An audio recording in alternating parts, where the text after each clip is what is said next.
Looking for a startup job that fits you perfectly? Your tribe helps you discover, apply, and land startup jobs that matches your skills. Find your tribe with your tribe today. இந்த ஞானசேகரனை குற்றவாளி என்று தீர்ப்பளித்தது.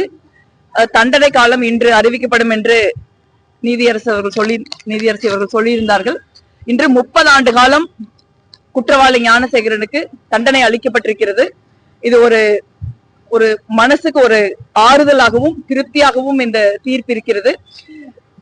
இந்த December 25ஆம் தேதி குற்றவாளி ஞானசேகரன் கைது செய்யப்பட்டார்.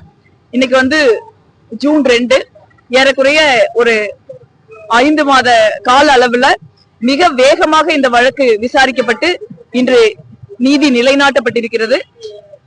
இந்த வழக்கை பொறுத்த வரைக்கும்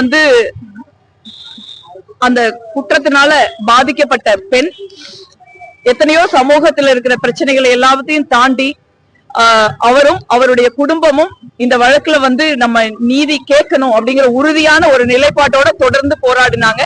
அந்த போராட்டத்திற்கு கிடைத்த வெற்றிதான் நான் நினைக்கிறேன். அதற்காக அந்த பெண்ணுக்கும் ஒரு குடும்பத்திற்கும் நான் என்னுடைய தலைவணங்க கடமைப்பட்டிருக்கிறேன். அதே போல தமிழ்நாடு காவல்துறையும் சரி, இல்ல இந்த மகளிர் நீதிமன்றமும் சரி, இந்த வழக்கை விரைந்து விசாரித்து எவ்விதமான சமரசமும் இன்றி குற்றவாளிக்கு எவ்வித இரக்கமும் காட்டாமல் 30 ஆண்டு கால தண்டனை வழங்கி இருக்கிறார்கள். இது இந்த மாதிரி பெண்களுக்கு எதிரான பாலியல் குற்றங்களை நடத்திவிட்டு எளிதாக தப்பித்து விடலாம் என்று நினைக்கிற ஆண்களுக்கு இது ஒரு பாடமாக அமையும். அதே போல சமூகத்துல பெண்களுக்கு எதிரான பாலியல் குற்றங்கள் தினம் தினம் நிமிடத்திற்கு நிமிடம் நடக்கிற ஒரு மோசமான சூழல்ல தான் இன்னைக்கு நம்ம இந்தியா முழுவதும் உலகம் முழுவதும் பெண்கள் இருக்க வேண்டிய சூழல் இருக்கு.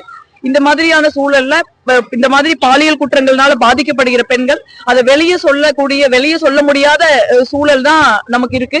பொள்ளாச்சி வழக்கிலேயே பார்த்து நம்ம வெளியில சொன்ன ஒரு பெண்ணை மிரட்டுவது போல அவர் பேரை ஒரு உயர் காவல்துறை அதிகாரி பத்திரிகை ஊடகவியலாளர் சந்திப்புல வெளியில சொன்னாரு.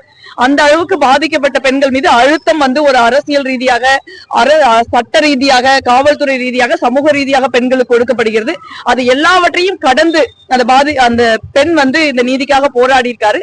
இது மற்ற பெண்களுக்கும் ஒரு பெரிய எடுத்துக்காட்டுன்னு நினைக்கிறேன். நமக்கு எதிராக குற்றங்கள் நடக்கவே கூடாது.